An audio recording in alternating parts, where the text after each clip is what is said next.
今天分享生炒菜心。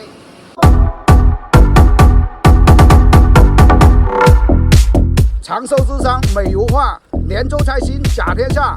大家好，我是冯马谦，我现在来到了清远连州市。连州菜心基地，一克菜心的100亿梦想，这里承载着连州人的希望。我现在跟着阿姨去收菜心，开车来回400多公里，就是为了摘这几颗连州菜心。连州菜心为什么这么出名呢？来给大家介绍一下，看看它的真面目。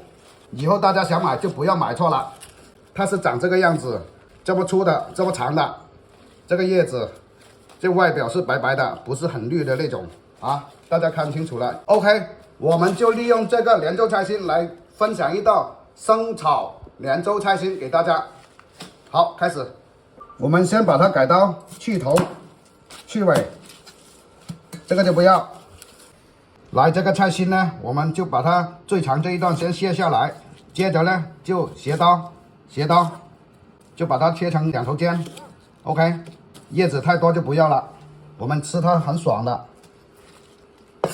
接着这条心呢，这条就不要，然后呢就把它切成长长的。这些叶子先卸下来，同样的方法也是把它改短一点，叶子不要。来，全部切完，这里3颗菜心，我们这已经够一顿了。切完以后就清洗几遍，然后晾干水分。接着下一步，准备1块钱的肥猪肉，来，先把它切碎，先切成长条。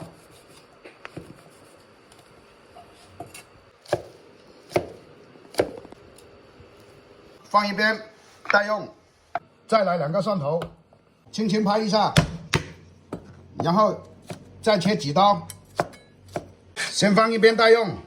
好了，材料夯巴啷都在这里，切好的菜心洗干净，这个肥肉丁，这个是生抽，这个是拍蒜，这个是淀粉水。OK， 开始，先烧点开水，我们装起半碗，剩下的开水。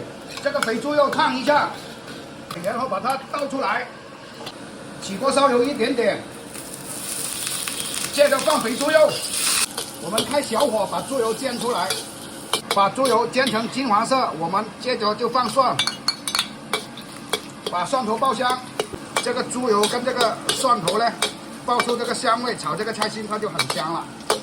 这个蒜头已经金黄色了，这个步骤很重要，我们开成大火。最大的火力，提前准备好的开水，还有菜心。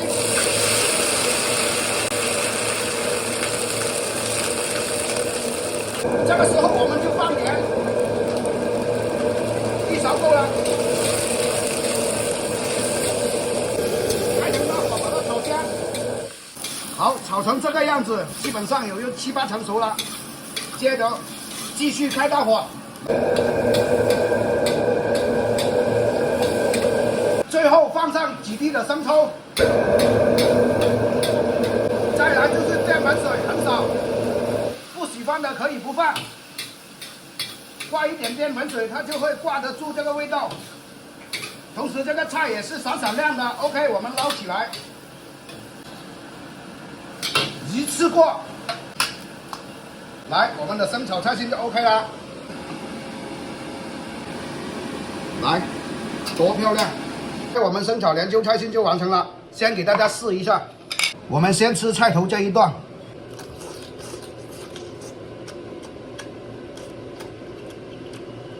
很爽，很香甜。这个菜头还是无渣的。OK， 我们这期就分享到这里。你的家乡有什么？欢迎评论区留言。下期再见。